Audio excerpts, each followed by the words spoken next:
नमस्ते दोस्तों, स्वागत है मेरे वीडियो में आपका।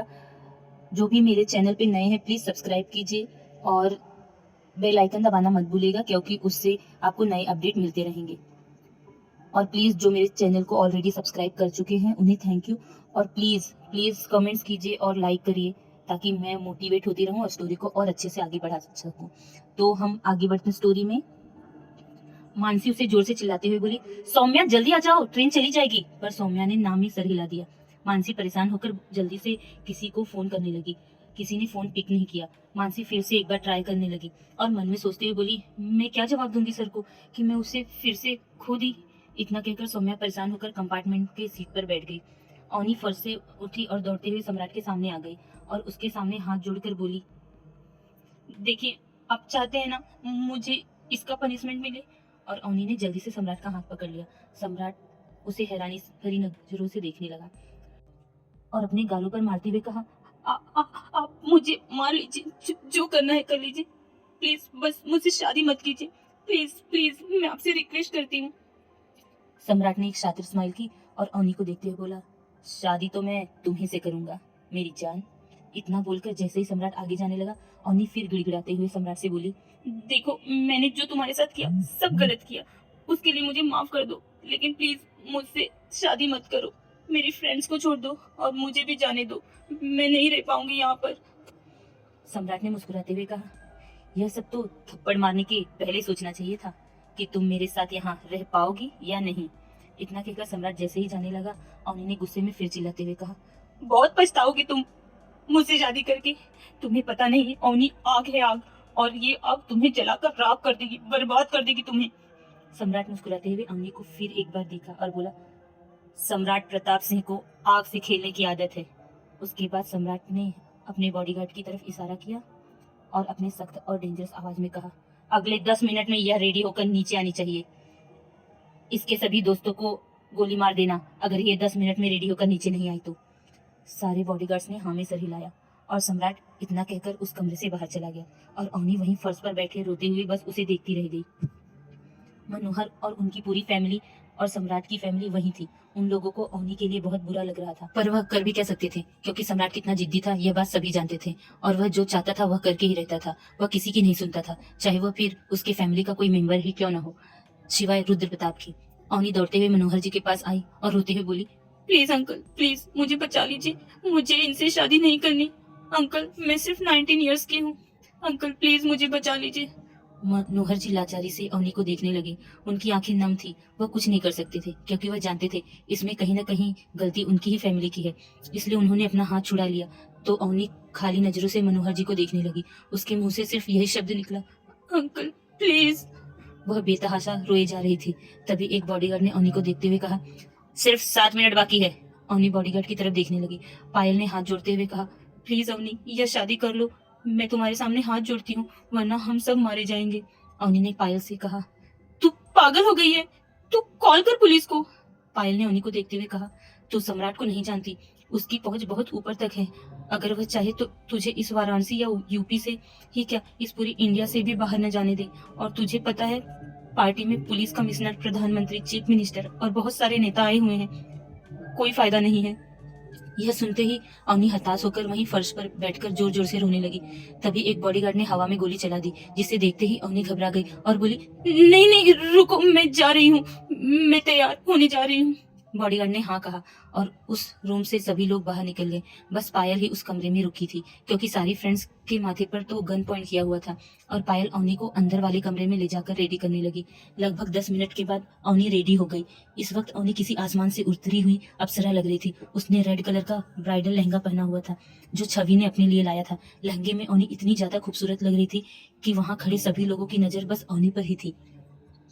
यहाँ तक कि बॉडीगार्ड की भी। अवनी की होठों पर रेड लिपस्टिक, काजल से सनी आंखें, माथे पर छोटी सी लाल बिंदी, गले में हार, हाथों में चूड़ियां, कानों में बड़े बड़े झुमके, कुल मिलाकर अवनी कयामत लग रही थी।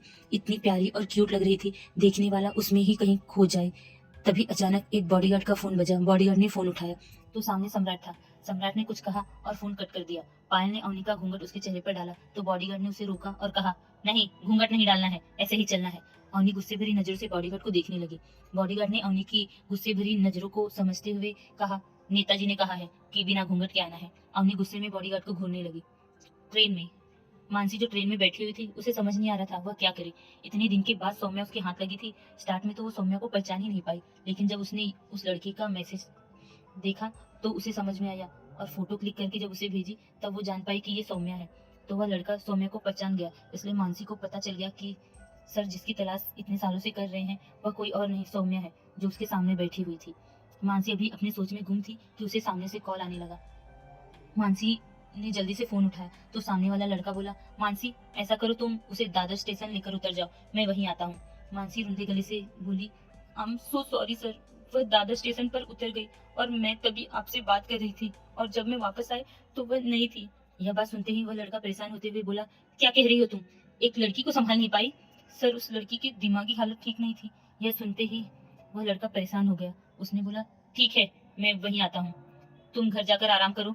मानसी ने ओके कहा। जैसे ही वो फोन काटने गई वैसे उसे सौम्या की कही बात याद आ गई। तो उसने कहा, एक मिनट सर, वह कह रही थी कि वह किसी मंकी से मिलने आई है। मंकी नाम सुनते ही उस लड़के के दिल की धड़कन तेज हो गई। वह मन में सोचते हुए बोला, तुम इतना दूर मुझे ढूंढने आई हो सोमू? तभी मानसी की आवाज ने उसका ध्यान खींचा। सर वह कह रही थी कि कोई कॉलेज है, गर्ल्स कॉलेज, जहाँ वह जा रही थी, वहाँ रोज वह मंकी से अपने मिला करती थी। यह सुनते ही वह लड़का खुश हो गया। उसने कहा, ओके तुम आराम करो। कट करके वो कुछ सोचने लगा। वहीं दूसरी तरफ पायल, रिद्धि, रिया और उसकी सारी फ्रेंड्स अवनी को लेकर गार्डन एरिया में जहाँ शादी हो रहा था उस तरफ आई। सम्राट जो अग्निकुंड के पास बैठा हुआ था वह एकटक उस तरफ ही देख रहा था जहाँ से अवनी आने वाली थी। तभी अचानक सामने से अवनी उसे सीढ़ियों से उतरते हुए दिखाई दी। अपनी अवनी को देखकर सम्राट की आंखें उस पर ही टिक गई। वह बस उसे देखता ही रह गया। अवनी की खूबसूरती उस लाल लहंगे में और निखर रही थी।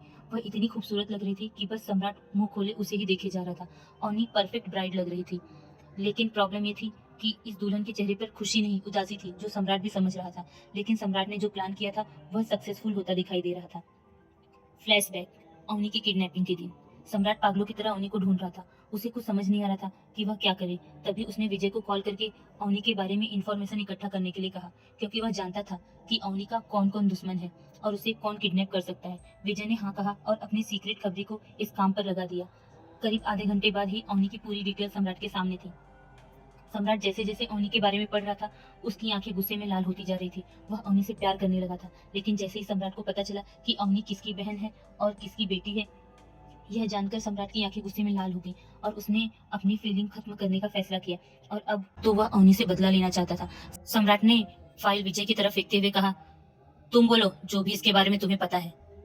विजय ने कहा, सर यह लड़की जो है यह बचपन से ही लंदन में पढ़ाई करती थी, क्योंकि इसके मम्मी पापा और भाई ने इसे लंदन भेज दिया था। इसका एक दोस्त ललित था। यह ललित से बहुत ज्यादा अटैच थी। वह जब लंदन जा रहा था तो यह भी रोने लगी थी। तो इसके पिताजी ने ललित के पिता रघु राठौर के साथ इसे भेज दिया था। इसका नाम अवनी शेरगिल है। अवनी का एक बड़ा भाई है जिसकी उम्र 29 साल है और वह यही बीएचयू में पढ़ा है, जिसका नाम राजीव शेरगिल है। और उसके पिताजी का नाम अविनाश शेरगिल और माँ का नाम रीमा शेरगिल। यह सब लोग अवनी से बहुत प्यार करते हैं। अवनी के जिद करने पर ही उनके भाई राजीव ने इन्हें मुंबई बुलाया ताकि वह यहाँ पर ही उन लोगों के साथ रह सके और पढ़ सके। अभी कुछ 3 या 4 महीने हुए हैं उन्हें लंदन से यहाँ आए हुए। ललित अभी भी लंदन में ही है। सर इस लड़की की उम्र अभी सिर्फ 19 साल है और अपने भाई से 10 साल छोटी है। इसका भाई इससे बहुत प्यार करता है। सम्राट मन में सोचते हुए बोला, तो यह उस राजीव शेरगिल की बहन है। राजीव और सम्राट एक ही कॉलेज में पढ़ते थे, लेकिन कुछ साल के बाद सम्राट ऑस्ट्रेलिया चला गया था पढ़ने के लिए। राजीव सम्राट का सीनियर था, पर कुछ सालों के बाद जब वो ऑस्ट्रेलिया से रिटर्न आया तो उसे कुछ ऐसा पता चला जिसकी वजह से वह राजीव से नफरत करने लगा और उसी से बदला लेने के लिए वह अवनी से शादी करना चाहता था। तभी सामने से विक्रांत आते हुए दिखाई दिया। इसलिए सम्राट ने विजय को जाने के लिए कह दिया और वह विक्रांत के साथ अवनी को ढूंढते हुए आकाश के फार्म हाउस पहुंचा था और वह वहां से उसे बचाकर लेकर आया। उसके बाद उसने रात में राजीव को कॉल किया था। Flashback and. सम्राट को इस तरह खोए देखकर विक्रांत मुस्कुराते हुए उसके पास गया और उसके चिन को बंद करते हुए बोला, अबे साले मुंह बंद कर, नहीं तो मक्खी घुस जाएगी। अब तो तेरी होने वाली है। जैसे ही सम्राट ने विक्रांत की बात सुनी वह थोड़ा सकपका गया और हंसते हुए बोला, अरे ऐसा कुछ नहीं है। विक्रांत ने उसे अपने एल्बो से मारते हुए बोला, चल झूठ मत बोल, सब जानता हूँ मैं तेरे बारे में। अंदर ही अंदर लड्डू फूटता होगा तेरे। सम्राट मुस्कुराते हुए अवनी को फिर देखने लगा। अवनी अब उसके पास आ चुकी थी और उसके साइड में बैठ गई। अवनी को देखकर कौशल्या हैरान रह गई। कौशल्या को बहुत गुस्सा आ रहा था। वह सम्राट के पास गई और उसके कान में बोली, यह क्या सम्राट, यह किससे शादी कर रहे हो? जानते हो ना यह लड़की कैसी है? सम्राट ने अपनी दादी को गुस्से भरी नजरों से देखा तो कौशल्या चुपचाप पीछे हो गई। कहीं ना कहीं कौशल्या को अपना साम्राज्य ढलता नजर आ रहा था। कौशल्या मन में सोचती बोली, अगर यह आ गई तो मेरे घर में तो इसका राज हो जाएगा। यह खुद के मन का करेगी। अभी थोड़े टाइम पहले यह छवि को दुल्हन बनने से रोक रही थी, फिर ऐसा क्या हुआ कि यह इससे शादी कर रही है? और यह सम्राट इतना खुश क्यों है? इतना सोचते हुए कौशल्या अंदर ही अंदर जल रही थी, पर वह अभी कुछ नहीं कर सकती थी। मीडिया वाले हैरान होकर अवनी को देख रहे थे और तभी मीडिया में से एक आदमी ने कहा, अरे नेताजी, यह आपकी दुल्हन तो कोई और है और कोई और बनने वाली थी ना, तो यह आप इन्हें क्यों बना रहे हैं? यह तो कोई नई लड़की लग रही है। तभी सम्राट के बॉडीगार्ड ने उस आदमी को गुस्से में घूरा तो आदमी थोड़ा घबरा गया और पीछे हो गया। सारे बॉडीगार्ड सारे मीडिया वालों को धक्का देते हुए पीछे कर दिए। मीडिया वाले भी सम्राट को बहुत अच्छी तरह से जानते थे, इसलिए उन्होंने उसके आगे कोई सवाल नहीं किया और चुपचाप उन लोगों की तस्वीर खींचने लगे और रिकॉर्डिंग करने लगे। यह लाइव रिकॉर्डिंग थी जो पूरे इंडिया में दिखाई जा रही थी। मुंबई में राजीव जो अपने केबिन से निकलकर बाहर जा रहा था, तभी उसकी नजर अपने ऑफिस के टीवी पर पड़ी जहां पर अवनी और सम्राट की शादी हो रही थी। जिसे देखते ही राजीव हैरान रह गया और उसने गुस्से में अपना फोन निकाला और सम्राट को कॉल करने लगा, पर सम्राट ने फोन नहीं उठाया। जिसे देखकर राजीव को गुस्सा आ रहा था क्योंकि टीवी पर लाइव टेलीकास्ट चल रहा था, जिसमें उसने देखा कि सम्राट ने अपने जेब से फोन निकाला और उसे देखकर मुस्कुराकर कट कर दिया। सम्राट मन ही मन बहुत खुश था क्योंकि वह जो चाहता था वह हो रहा था। उसके साइड में अवनी बैठी हुई थी और अपनी किस्मत को कोस रही थी कि वह यहाँ आई ही क्यों। अवनी ने एक नजर सम्राट की तरफ देखा और उसे धीरे से रिक्वेस्ट करते हुए कहा, प्लीज सम्राट जी, प्लीज ये शादी मत कीजिए। सम्राट ने उसके हाथ पर अपना हाथ रखा और कहा, शांति से जो हो रहा है उसे होने दो, वरना तुम मुझे जानती नहीं हो। अवनी समझ गई थी कि कुछ नहीं होने वाला। उसने एक नजर अपनी सहेलियों को देखा जिसके पीछे गन लिए बॉडीगार्ड खड़े थे और उनके हाथों पर रुमाल था। किसी को पता न चल सके कि उन लोगों ने गन पॉइंट की हुई है। अब वह चुपचाप अपनी किस्मत पर रोने लगी। तभी पंडित जी ने कहा, वधू अपने हाथ वर के हाथ में रखे, पर अवनी ने हाथ आगे नहीं किया। यह देखकर सम्राट ने पायल को इशारा किया और पायल जल्दी से आगे आई और अवनी के हाथ को पकड़कर सम्राट के हाथ में दे दी। उसके बाद कन्यादान के लिए वधू के माता पिता को बुलाया गया, पर वहाँ कोई नहीं था, इसलिए देवकी जी और मनोहर जी आगे बढ़कर अवनी का कन्यादान किए। सम्राट मुस्कुराते हुए सब कुछ होते हुए देख रहा था और अपनी कामयाबी पर खुश हो रहा था। थोड़े टाइम के बाद पंडित जी ने कहा, फेरों के लिए वर वधू खड़े हो जाएं। फिर फेरे का समय हो गया था। सम्राट खड़ा हुआ पर अवनी खड़ी नहीं हुई, जिसे देखकर सम्राट को बहुत गुस्सा आ रहा था। वह झुका और एक झटके से जल्दी से अवनी को अपनी गोद में उठा लिया। अवनी ने जैसे ही सम्राट को ऐसा करते देखा, वो उसे गुस्से में घूरने लगी और गिरने के डर से उसने उसके गले में अपनी बाहों को डाल दिया। सम्राट मुस्कुराता हुआ फेरे ले रहा था और अवनी ने उसे कड़वाहट भरी नजरों से देख रही थी। 7 फेरे पूरे होने के बाद सम्राट ने अवनी को वापस पाट पर बिठा दिया। तभी पंडित जी ने कहा, वधू के मांग में सिंदूर भरिए हैं। सम्राट जैसे ही अवनी के मांग में सिंदूर भरने गया, वैसे ही किसी की आवाज आई, ठहरो। वही दूसरी तरफ राजीव गुस्से में अपने असिस्टेंट मिहिर को कॉल किया। मिहिर ने कहा, यस सर। राजीव ने गुस्से में कहा, तुम्हें एक बार फोन करो तो उठाते क्यों नहीं हो? किस लिए रखा है तुम्हें? मिहिर समझ गया कि राजीव बहुत गुस्से में है, तो उसने अपने आप से कहा, लगता है सर गुस्से में है। उसके बाद उसने फोन को एक नजर देखा और कहा, सर बोलिए ना, क्या हुआ? राजीव ने गुस्से में कहा, जल्दी से वाराणसी जाने की तैयारी करो। मिहिर ने ओके सर कहा और वो कुछ कहने गया कि राजीव ने फोन कट कर दिया और मन में सोचते हुए कहा, इनको गुस्सा आता है तो मुझ पर क्यों उतारते हैं? अरे ठीक है ना, टिकट चाहिए तो मैं निकाल दूंगा। 2 ही रिंग में तो फोन उठा लिया था मैंने, इतना किस बात का गुस्सा? उसने आए हुए ख्यालों को दिमाग से झटका और राजीव के वाराणसी जाने की तैयारी करने लगा। सिंह पैलेस में सम्राट जैसे ही सिंदूर उठाकर अवनी के मांग की तरफ बढ़ा, वैसे ही किसी की आवाज सुनकर उसके हाथ अवनी के मांग के पास ही रुक गए। उसने मुड़ के देखा तो यह कोई और नहीं, मीरा थी, पर सम्राट ने उसे अनदेखा करके अवनी की मांग में सिंदूर डाल दिया। पर अवनी तो मीरा को देखते ही खुश हो गई, पर सम्राट ने सिंदूर भर के जल्दी से मंगलसूत्र उसके गले में पहना दिया। अवनी अभी भी सामने मीरा को देखकर खुश होते हुए सम्राट से बोली, वह देखिए मीरा दीदी आ गई, अब आप उनसे शादी कर लीजिए। तभी पंडित ने कहा, विवाह संपन्न हुआ। अवनी जैसे ही यह बात सुनी, वह पंडित जी की तरफ देखने लगी और बोली, क्या हमारी शादी हो गई? पंडित ने हाँ में सर हिलाया और सम्राट मुस्कुराने लगा। मीरा तो जैसे एक बुत बने खड़ी रह गई। उसे कुछ समझ नहीं आ रहा था, यह हो क्या रहा है, यह उसके साथ क्या हो गया? जिसे सोचते हुए वह वहीं फर्श पर बैठ गई और रोने लगी। सारी मीडिया के लोग मीरा की तरफ माइक करके बोले, मैम आपने सम्राट जी से शादी क्यों नहीं की? मीरा कुछ नहीं बोली, उसे कुछ समझ नहीं आ रहा था वो क्या बोले। मीडिया ने मीरा को चारों तरफ से घेर लिया था। यह देखते हुए सम्राट आगे आया और मीडिया वालों से बोला, एक्चुअली मीरा जानती थी कि मैं और अवनी एक दूसरे से प्यार करते हैं, इसलिए मीरा ने मेरे लिए कॉम्प्रोमाइज किया। मीरा ने जैसे यह बात सुनी वह सम्राट को देखने लगी। उसकी आंखें डबडबा गई थी। मनोहर जी मन में खुश होते हुए बोले, चलो इसी बहाने हमारी इज्जत बच गई, वरना सभी को पता चलता कि मीरा गायब हो गई है या कहीं चली गई है तो हमारी कितनी बदनामी होती। तभी पायल जल्दी से आगे आई और मीरा को कमरे की तरफ लेकर चली गई। अवनी जो हैरानी से सम्राट को देख रही थी, वह मन में सोचती हुई बोली, मैंने कब कहा कि मैं इनसे प्यार करती हूँ। वह कुछ समझ पाने की हालत में नहीं थी। सम्राट ने एक नजर अवनी को देखा। अवनी का चेहरा कंफ्यूजन वाला था। देखकर उसे हंसी आ रही थी।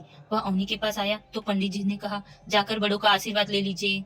सम्राट ने अवनी का हाथ पकड़ा और सबसे पहले अपने पिताजी के पास गया, उनका आशीर्वाद लिया। उसके बाद सभी घर वालों का आशीर्वाद लिया।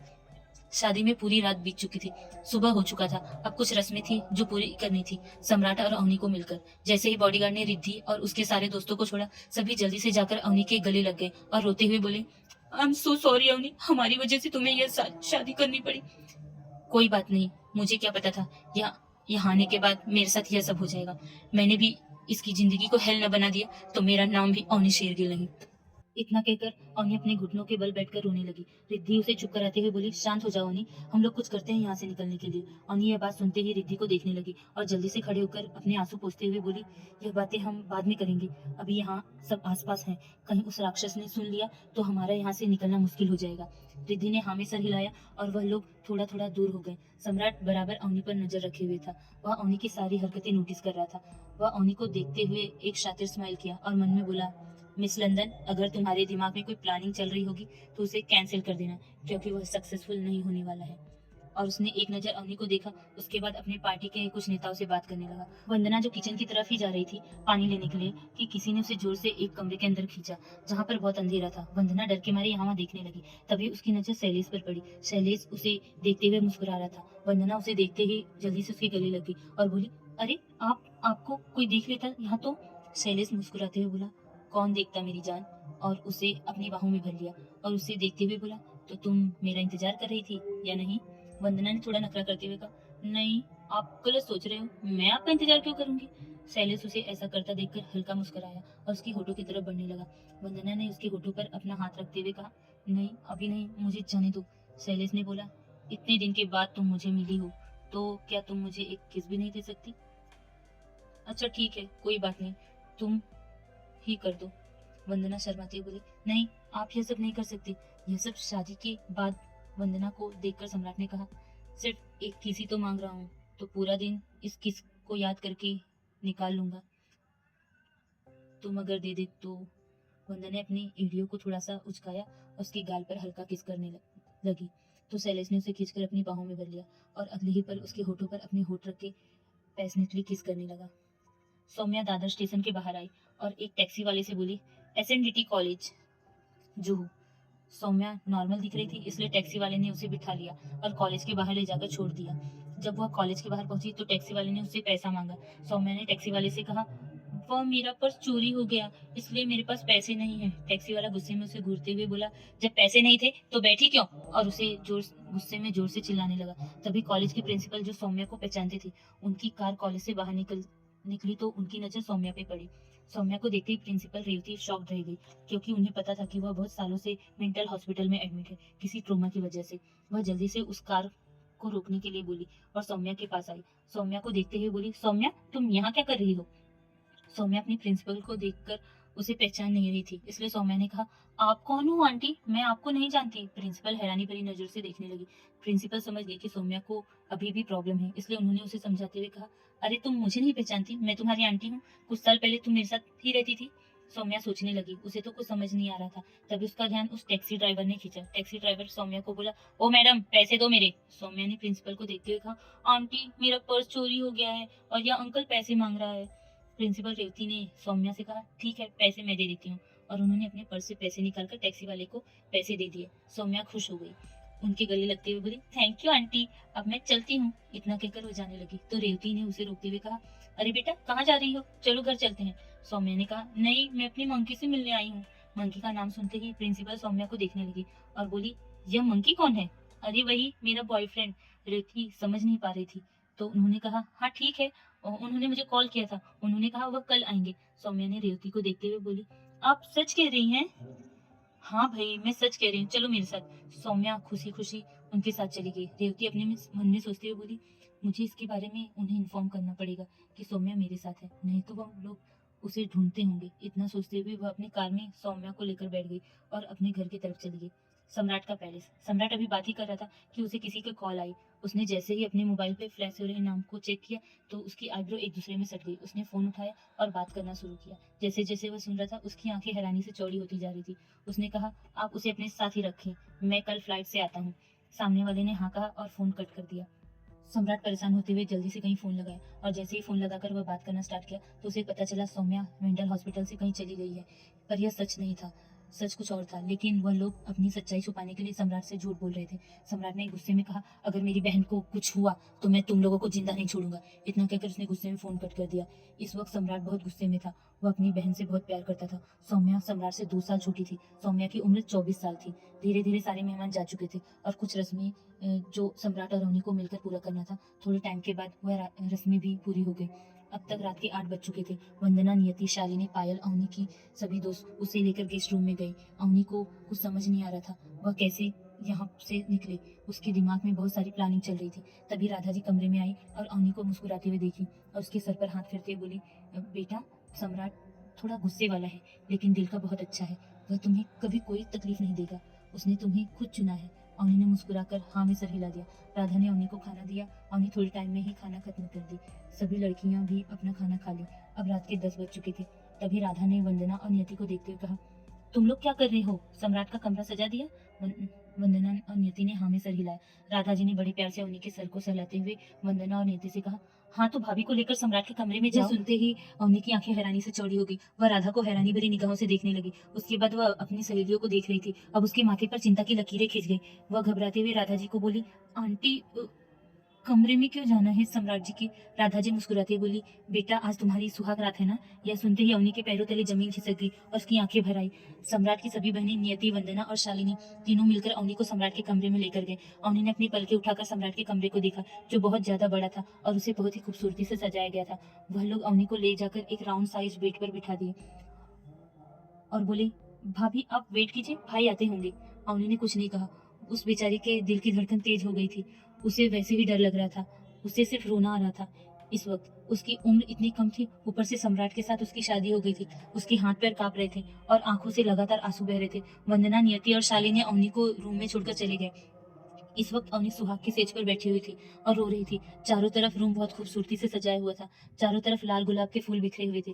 पूरे फ्लोर पर भी गुलाब के फूल बिखरे हुए थे। बेड पर गुलाब के फूल का एक दिल बना हुआ था और वहां अवनी बैठी हुई थी बड़े से घूंघट में और रोई जा रही थी। अवनी रो ही रही थी कि तभी डोर ओपन होने की आवाज आई। अवनी एकदम डर गई और उसका हाथ बेडशीट पर कस गया। सम्राट कमरे में आकर धीरे से डोर लॉक किया और मुस्कुराते हुए बेड की तरफ बढ़ने लगा। जैसे जैसे वह बेड की तरफ बढ़ रहा था, अवनी के दिल की धड़कन डर के मारे और तेज होती जा रही थी। सम्राट बेड पर आकर बैठ गया और अवनी को मुस्कुराते हुए देखने लगा। अवनी बेड पर पीछे सरक गई। सम्राट ने अपना हाथ आगे बढ़ाया और अवनी के हाथों को पकड़ लिया। अवनी अपनी बड़ी आंखें करके उसे देखने लगी और बोली, हाथ छोड़िए मेरा। होने वाला है आगे? क्या सम्राट अवनी को पालेगा या होगा कुछ और? जानने के लिए सुनते रहिए मेरी स्टोरी कातिलाना इश्क तेरा, सिर्फ सोना स्टोरी राइटर पे।